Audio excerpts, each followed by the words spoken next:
And I found out I was pregnant. I went home and really thought about, is it possible to bring this pregnancy to term? Because that's how I had been raised, that getting pregnant is a blessing. But it didn't feel like a blessing for me. It wasn't created in love.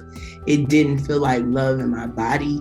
It felt like a constant reminder that I wasn't in control.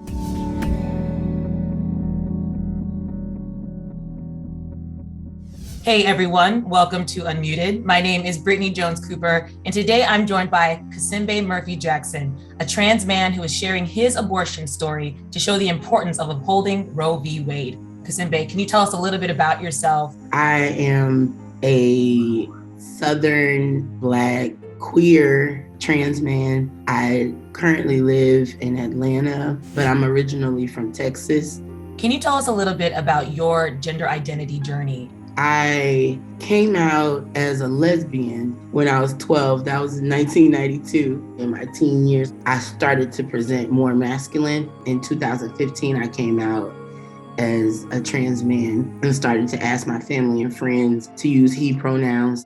At 18, you made the decision to head off to college. What was your college experience like? It was bittersweet.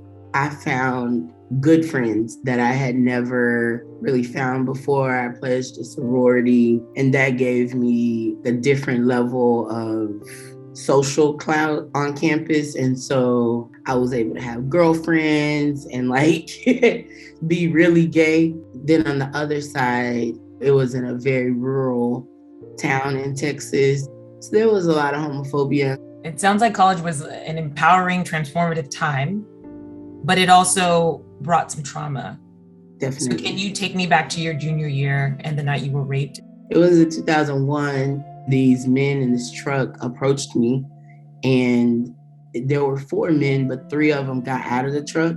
I was definitely presenting as a trans masculine person, and they felt that it was their role to help me know what being a woman meant.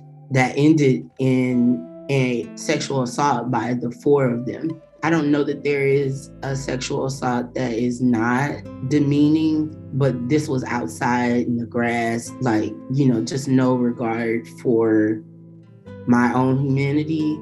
They repeatedly told me that this is what God would want. I called my mom, who is very missionary Baptist, and she told me that things like this were going to happen to me until I changed my life, because this is not what God wanted for me, which sent me into a deep, dark depression. And then I found out I was pregnant.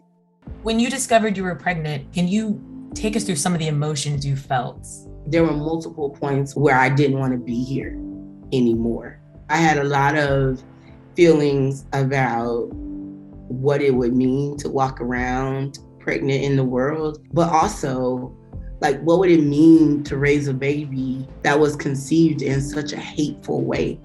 I saw a Planned Parenthood around the corner from my house in East Austin. I had the abortion, and I wouldn't say it was the best feeling, but the reason that I always say my abortion saved my life is because had I not gone to the clinic, I wouldn't have been able to hook up with this Black nurse that basically heard my story and heard that I needed more help than just an abortion. And she arranged for me to go to a rape crisis therapy center. I got in therapy, saw a psychiatrist, and really started a healing journey.